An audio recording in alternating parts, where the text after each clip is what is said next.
لا تنسوا الإعجاب بالفيديو والاشتراك في القناة تشجيعا لنا لنستمر بنشر المزيد إن شاء الله. السلام عليكم ورحمة الله. ازيكم يا جماعة، عاملين ايه؟ يا رب تكونوا بخير. عايز اكلمكم في موضوع سريع كده النهاردة، عن حاجات شفتها لاحظتها عند الصناعية وانا بروح اعمل صيانة او عند مراكز الخدمة او كده. انا كنت رايح عند حد بتاع اللي هو اللي عنده فيشة الاو بي دي او الكمبيوتر بتاع العربية، عشان انا كنت نظفت البوابة وكانت محتاجة انها تتحط على الكمبيوتر بتاع العربية عشان تعمل لها ايدل ليرن او ايدل ري ليرن زي ما بيسموه، او تكويد للبوابه. فرحت عند حد عنده الفيشه بتاعت الاو بي دي، حطها لي وعمل لي تكويد للبوابه وكده، والحمد لله اتظبطت خلاص. شفت بقى وانا هناك يعني كذا حالات العربيات، وده انا ملاحظه، حتى الناس بلاقيها بتشتكي على النت كتير ان هم بيتاخروا في الصيانات بتاعتهم وبيعملوا صيانات غلط وبيحطوا زيوت للموتور او للفتيس غير مناسبه للعربيه، وبالتالي بيحصل لهم مشاكل جامده وكبيره في عربياتهم، او لا قدر الله في الفتايس او في المواتير، بسبب ان هم بيبقى غلط منك انت، او بيبقى غلط من انك يعني مشيت ورا كلام صنايعي ما عندوش ضمير او مش فاهم. للاسف في صناعيه كتير عندنا يعني ما بيقولش انا ما اعرفش، لا، يعني انا عندي الراجل او الصنايعي اللي مش عارف في الحاجه يقول انا ما اعرفش احسن من اما يفتي. في ناس كتير قوي بتفتي، واتكلمت انا على الموضوع ده قبل كده، وموضوع الزيوت بالذات.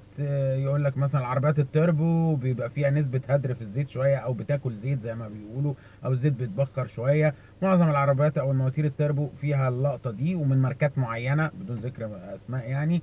فالزيت بيتاكل شويه، فبيبقى ليها زيت بمواصفه خاصه، بيبقى كاتبه المصنع، كاتبه في الكتالوج بتاع السياره، وده افضل شيء تلتزم بيه. كاتب لك بقى 5W30 5W40 10W40 ايا كان اللزوجه اللي هو كاتبها لك، هي دي اللي تلتزم بيها، ما تحطش غيرها.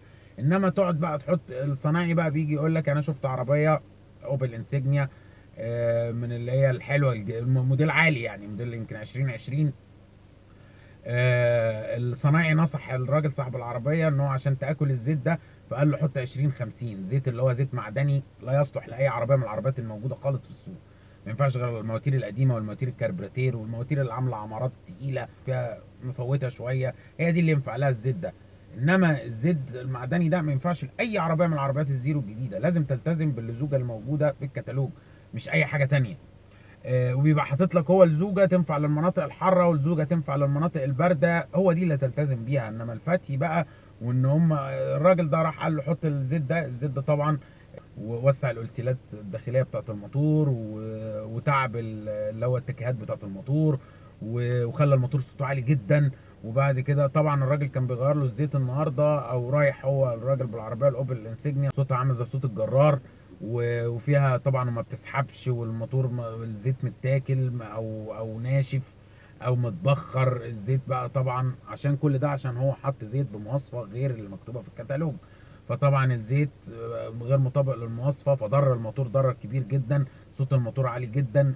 يعني لا قدر الله لو اتلحق ممكن يكون بس يعني يغير الزيت وكده ويعمل له فلاشنج وينظف وكده وتتظبط الدنيا، ولا قدر الله ممكن تكون العربيه جابت موتور، الله اعلم، ما اعرفش، بس دي حاله انا شفتها فقلت انبه الناس. يا ريت اهم حاجه التزم بالمواصفه اللي مكتوبه لك في الكتالوج، سواء لزيت الموتور او زيت الفتيس، لان المواتير بقت غاليه جدا ومكلفه جدا، والفتايس غاليه جدا ومكلفه جدا. فعشان تحافظ عليها غير الزيت في ميعاده، وغير بالمواصفه اللي مكتوبه عندك في الكتالوج. ويفضل زيت الفتيس بالذات تجيب الاصلي بتاع عربيتك. عربيتك اوبل هات زيت اوبل، عربيتك هوندا هات زيت هوندا، عربيتك كيا او هنداي هات زيت كيا وهنداي بتاع الفتيس بالذات. زيت الموتور هات زيت الموتور اللي مكتوب بالمواصفه بتاعته في الكتالوج، وتجيبه من ماركه معروفه و...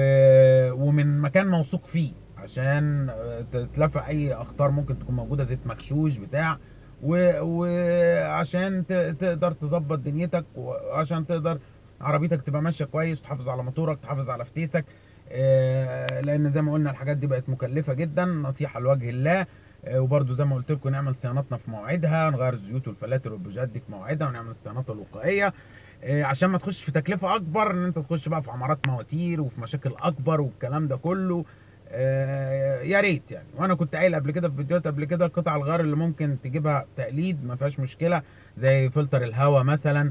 انما مثلا فلتر الزيت بتاع الموتور ما ينفعش اجيبه تقليد. ما ينفعش. في حاجات كده اساسيه. فلتر التكييف ممكن اجيبه تقليد ما فيش مشكله وغيره على طول بصفه دوريه.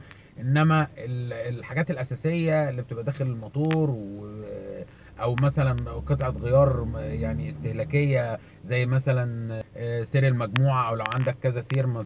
الناس اللي عندها سير الكتينه جنزير خلاص ده ما عندهمش مشكله، انما الناس اللي عندها سير الكتينه عادي رابر لازم يجيب السير الاصلي. والسير المجموعه برضو بفضل ان هو يبقى الاصلي. الحاجات الاساسيه دي ما تجيبهاش تقليد. انما فلتر عادي بيتغير كل شويه ما فيهوش مشكله. فلتر الزيت بتاع الموتور هاته اصلي. فلتر لو بتغير فلتر زيت فتيس برضه هاته اصلي. الحاجات الاساسيه اللي ممكن تدخلك في مشكله كبيره دي هاتها اصليه عشان تنساها، تقعدها المده اللي بتقعدها، وهي بتقعد مده طويله يعني. يا ريت يا جماعه نكون استفدنا من الفيديو ده ويكون عجبكم. ما تنسوش بقى تعملوا لنا لايك وشير وكومنت على الفيديوهات، واعملوا سبسكرايب او اشتراك في القناه، وفعلوا الجرس عشان يوصلكم كل جديد.